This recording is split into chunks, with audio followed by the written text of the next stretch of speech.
Hello and welcome back. It is now September 30th. Rather cool overcast morning. It's not supposed to get super warm today.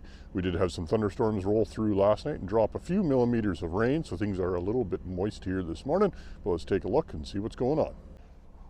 This field of canola got harvested on Friday, Saturday, and I think it did okay as far as dryland canola goes, but we are seeing a little bit of regrowth on some of the stems here. So this was happening before the combine even went through the field. This is in vigor canola, and it really likes to regrow when it's been droughted out and then gets moisture in the fall. So not unusual to see that. It's kind of scattered throughout the field, but we should be getting killing frost anytime, which will get that under control. Because this is freshly harvested, there is very little in here for any sort of volunteer canola, but after last night's rain, I'm sure we'll see some coming up this week. A few winter annuals here and there as well. You can see this flicksweed, which is probably one that has survived since the spring, because it's already relatively well established. This is not freshly emerged by any means, so I'll have to start keeping an eye out for some of this stuff. With the nice weather at the end of last week and the weekend, a lot of my durum acres have disappeared, so that is really nice to see. Now I don't have to continue stressing out about quality concerns and standing durum. It's nice to see it all gone now. There is still a fair bit of standing canola, especially on irrigation, that has yet to come off. This canola field is in progress. You can see quite a bit of it has been taken off, but some still remains. This was desiccated with heat and glyphosate, but it looks like we had relatively poor canopy penetration, and we still have some very green stems and quite a few signs of regrowth because, of course, in vigor canola. Potato harvest is still going on. A couple millimeters of more moisture doesn't seem to affect them too much as long as things don't get too muddy. So they're going to be hard at work today. Still quite a few acres of potatoes to go across southern Alberta here, especially here on this farm. I don't think we're even quite half done yet. That little bit of frost we had last week is now way more visible in the corn. You can see the tops of the plants are starting to dry down, so we'll have to start watching the overall moisture of the crop, and probably this week we'll start doing a little bit of silaging. When we open up the ears, things are looking pretty good in here. I sliced this kernel open right here so you can really see that, let me focus on it a bit. You can see that milk line. We're at about 50% here now, so there is still a little bit of milk in there, but we got that nice starchy cap is built up, so should be good to go as far as harvesting goes this week. Cover crop fields are looking pretty good this week. You can see these oats are just starting to push out heads here and there. Overall looking good. Pretty low instance of yellow dwarf in here, although it is here and there. You can see the brassicas definitely doing good. You can really see, I mean, there is still a little bit of flea beetle feeding, but certainly not like it was. So everything in here is looking pretty good. A couple more weeks, we'll have some good cow chow in here. These brassicas are actually remarkably tolerant to frost, and they'll stay palatable and green for quite a while. Corn silage beginning to come off this morning. Everything here is looking good so far. Should yield pretty well. A little bit breezy to fly the drone right now, but I'm going to come back later. Hopefully it'll have calmed down a little later this afternoon.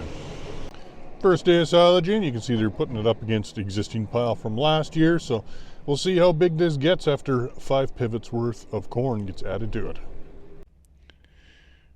This field of oat silage is now gone, and you can see we are still quite green underneath. I'm in one of the weedier patches of the field, and you can see that we have quite a bit of red root pigweed. There's some lamb's quarters, there's mallow, there's a couple dandelions, there's a little bit of buckwheat here and there. Mostly all annual weeds, which should get controlled by frost here right away. So I'm not in any, huge rush to get these guys under control. This field is likely going to be canola for next year as well. So we need to start watching what we're spraying now that we're into October. We don't want to be doing anything that's going to have any carryover, like high 2,4-D rates, anything like that, that could potentially damage canola germination in the spring. We do now have sprayer winterizer solution in stock at all of our locations. Here's some information on it here. So make sure you come in and grab what you need for the season. It's going to be frost here before we know it. Well, there's still a few canola swaths here and there scattered throughout the countryside, but with, decent, high teen afternoon temperatures, I would think that this should be coming off this week. So I think by the end of the week, for the most part, for most of these guys, harvest is going to be done. This field of oats is currently getting silaged. This was one that was affected to a fairly high level with barley yellow dwarf virus. And from a distance it does look pretty good, but it's not as thick as it really could be. You can see some of these more severely affected areas, how stunted and small some of those plants are, but quite a few of them weren't affected too badly and did end up making a proper height canopy. And there is going to be some yield here. Yes, tonnage is definitely going to be down compared to an uninfected field, but overall I think it's not a complete disaster. Lots of fall rye emerging this week. I got a pretty good stand here that has come up, but unfortunately you can also see we have a pretty good stand of barley. You can actually see exactly where the barley swaths were sitting in this field. Nothing we can do to spray that out at this time of the year, but all that volunteer will get controlled by frost, so hopefully it doesn't get too thick and choke out any of the rye, but that's not too likely because they are pretty much emerging at the same time. And rye is pretty tough and hardy, so it should be just fine. You can see some of this is still a little bit purple, here and there, but now that it's starting to photosynthesize, that rye is nicely turning green. Here in this canola stubble, you can see we have an excellent stand of volunteer canola, which is great. Harrowing really improves that seed soil contact. We can get more of that canola germinated and out of the ground this fall, and hopefully in the next week or two, this is all going to get frosted off before it gets any bigger.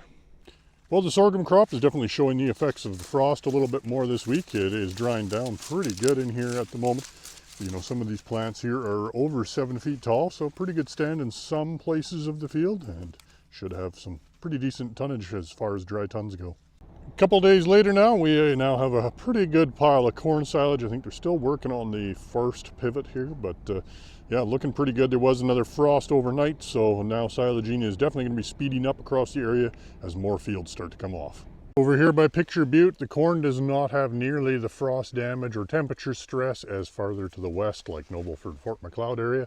There's pretty much no visible frost damage or dry down effect in this field at all, but the ears are doing pretty well in here. This is a Pioneer hybrid. You can tell that usually by the red effect around the cob itself. This is a dent variety of corn versus the flint of the Pride, so that's why it looks a little visually different than some of the others that I've been working with. But we are definitely moving along now. We got a good hard starchy cap on these now, and we are starting to see that kernel dry down, so we're pretty much about 50% milk line in these guys, so we'll start silaging in here pretty quick. Well, lots of the winter wheat that's been seeded in the last week or so is emerging out of the ground. This field, I'm just under a pivot here right now, so we're good and wet. We got some pretty good emergence going on down here. We're probably around 50% emerged or so at the moment. Dryland is also emerging really well, much better than it was last year anyways in this area, so we should be off to a good start and have a pretty good stand in a lot of these fields. This field of winter wheat is looking pretty good. This was seeded a couple weeks ago, and we've had excellent emergence. Great stand here now. Now the rows are nicely visible.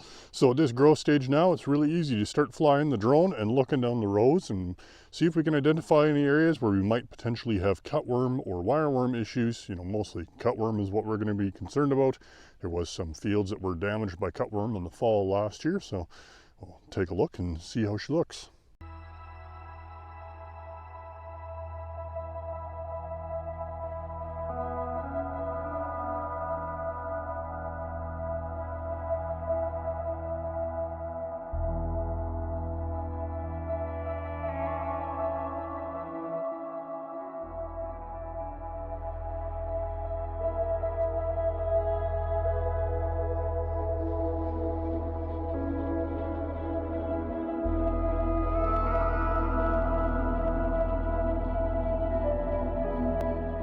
Well, that'll be it for this week. Sounds like the weather is supposed to be pretty decent over the weekend, so I'm sure we're going to see lots of silaging going on this weekend and into next week. I think it's going to take at least a week or two to get a lot of the corn silage mopped up, so we'll see you next week.